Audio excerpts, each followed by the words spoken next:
La colère est une énergie puissante. L'énergie en elle-même n'est ni bonne ni mauvaise, mais elle transmet le message que quelque chose ne va pas et a besoin d'attention. C'est comme un système d'alarme qui se déclenche, disant attention attention, cela ne fonctionne pas, des réglages sont nécessaires. Les réglages nécessaires peuvent être des modifications extérieures, telles que mettre des limites ou mettre fin à une relation négative, ou intérieures, telles que la modification de mes attentes ou de mon attitude. La colère est un bon catalyseur, mais un état toxique. En tant que catalyseur, elle peut nous motiver à réaliser des modifications saines, rendant notre vie meilleure. Toutefois, si elle reste coincée à l'état de colère, au fil du temps elle rend malade notre esprit, notre cœur et notre corps. L'objectif doit donc être de comprendre le message de notre colère, d'agir en fonction puis de laisser s'en aller la colère. Le pardon joue souvent un grand rôle dans ce processus. Si vous souhaitez en savoir plus sur la manière de mettre en place le pardon afin de pouvoir laisser partir la colère, consultez mon blog. Il n'y a pas d'autre voie que de choisir le pardon si vous voulez être heureux comme nous tous.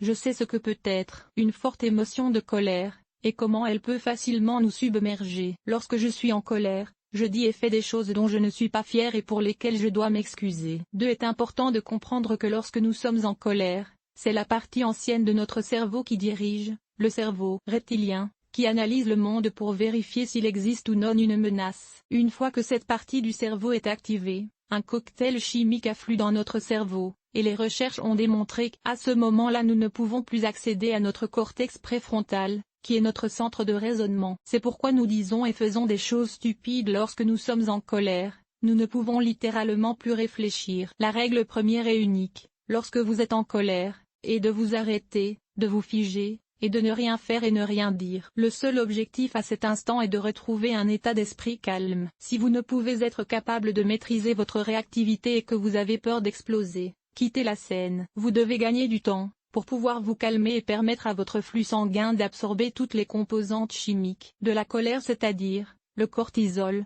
l'adrénaline, etc., qui ont été émises.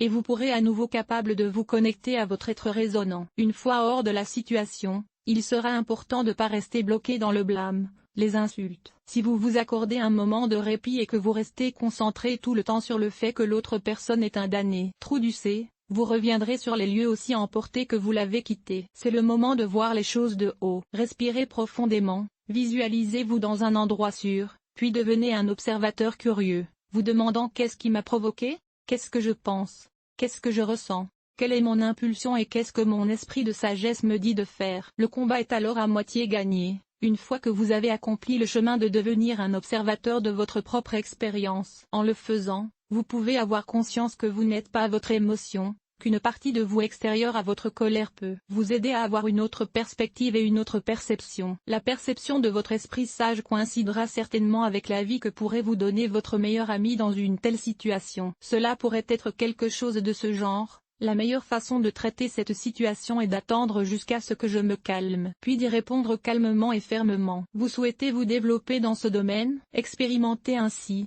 la prochaine fois où vous êtes en colère et craignez d'exploser, souvenez-vous d'arrêter, de vous figer, de ne rien faire et ne rien dire, et si nécessaire de quitter la scène. Le seul objectif à cet instant est de retrouver un état d'esprit calme pour pouvoir à nouveau vous connecter à votre esprit sage. Et une fois que vous parvenez à un état d'esprit calme, que vous êtes connecté à votre sagesse intérieure, et que les prochaines étapes sont devenues claires pour vous, mettez-les en place rapidement. Communiquez votre message calmement et clairement, et agissez avec fermeté. Si vous avez besoin d'aide pour communiquer de manière efficace, consultez mon blog sur comment communiquer efficacement afin d'accroître l'intimité et les connexions.